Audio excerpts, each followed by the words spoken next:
Julius Ndongo's name has came up quite a bit ever since Terence Crawford beat Errol Spence Jr. Now, after Terence Crawford's win over Errol Spence Jr., a lot of people has been questioning why hasn't Bud been recognized the number one pound for pound fighter years ago. And some people say, well, Bud Crawford didn't have a resume before he beat Errol Spence Jr., right? And we're talking about people who are now trying to claim Inoue as being number one. Inoue is number one, but he doesn't have a resume at all. His best wins are over over fighters like Fulton and Noni Donaire. That is his two best wins. Inoue's whole entire resume, no one recognized. No one can even sit down and talk about the fighters that Inoue has beaten to become world champion. They can't even give those champions attention. They can't even dedicate one video to the champions that Inoue has beaten. But they'll tell you that Inoue is the number one pound for pound fighter, even when Bud Crawford was active, right? And they'll say, well, the reason why Roman Chocolatito Gonzalez, the reason why a 5-1 Vasily Lomachenko, the reason why a steroid user Canelo Alvarez, this is why the bum killer Triple G was placed above him when Bud was active, when Bud was accomplishing undisputed. Okay?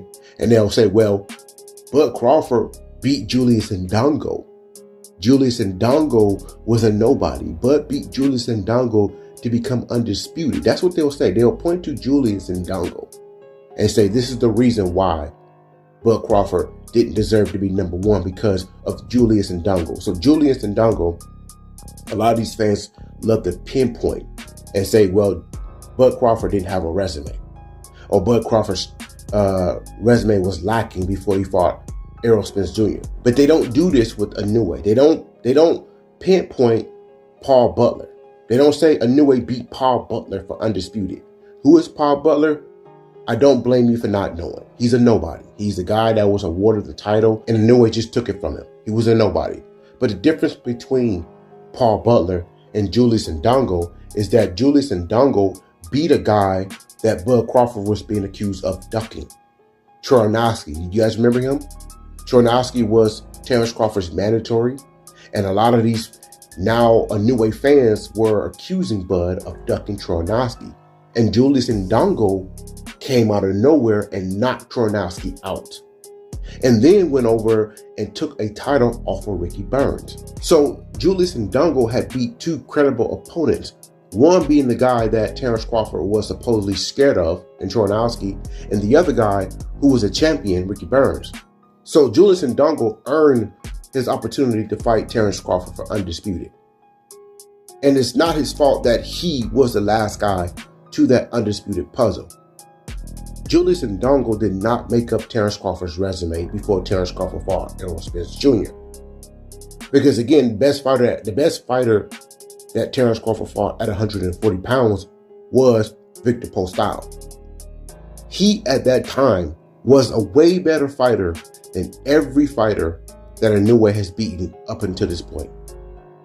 You can say Fulton was a little better in terms of skills, but that version of Victor Postol was a better fighter than any fighter that Inoue has beaten up until this point. And that was, my opinion, Terence Crawford's best win at 140 pounds because of what Victor Postol did before fighting Terence Crawford. Victor Postol was a fighter that many people believe Danny Garcia ducked. Victor Postol was a fighter that was coming off of a knockout win over the machine, Lucas Matiste. So Victor Postol put in his work before fighting Bud Crawford. If you guys are going to talk about Bud Crawford's resume at 140 pounds and not mention Victor Postol, then you're not a boxing fan. You're not. Because it's criminal to not mention Victor Postol when we're talking about Bud Crawford's resume at 140 pounds. Victor Postol was literally the number 2 guy at 140 pounds behind Bud Crawford. Some people were aiming towards pound for pound when it came to Victor Postol because of his knockout win over Lucas Matiste. If Victor Postol would have beaten Bud Victor Postol would have been considered a pound-for-pound fighter.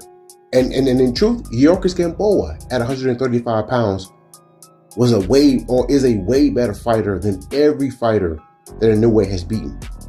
That version of a Yorkis Gamboa, the undefeated version that Bud fought, okay, not this version, not the 40-year-old version, the undefeated prime version of Yorkis Gamboa was a way better fighter than any fighter Inoue has beaten.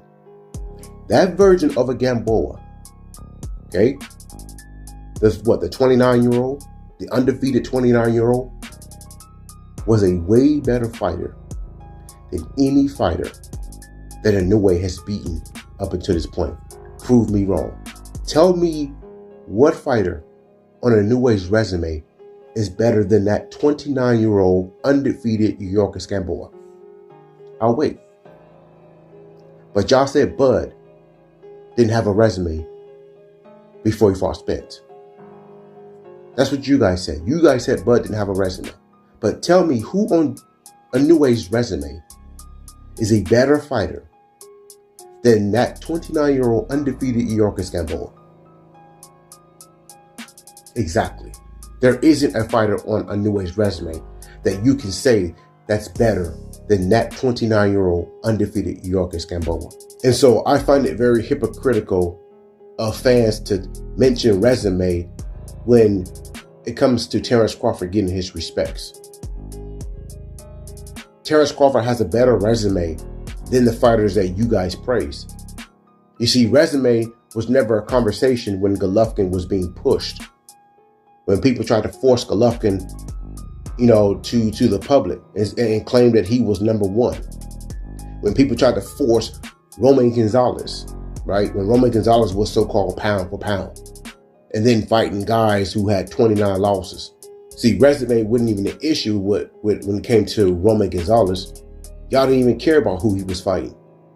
It's the fact that he wasn't an FBA fighter. That's why you guys were so accepting when it came to Roman Gonzalez being forced, right? He's pound for pound based on what?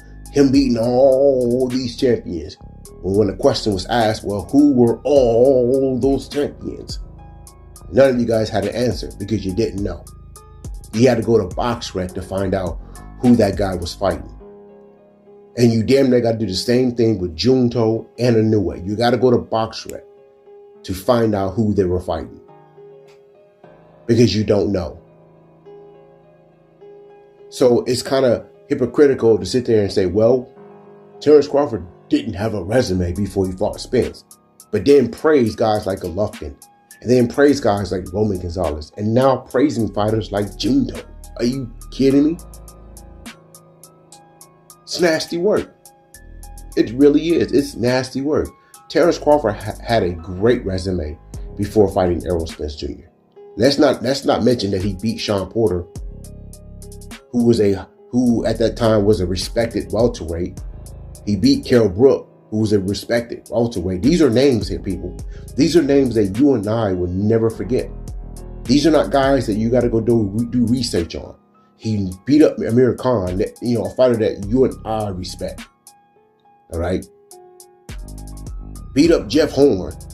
Now, I know Jeff Horn now isn't a household name, but Jeff Horn at that time that Bud Crawford beat him, was coming off of his best win, and that was against Manny Pacquiao. Look at me. I'm feeding the homeless. Look at me. Put a camera on me.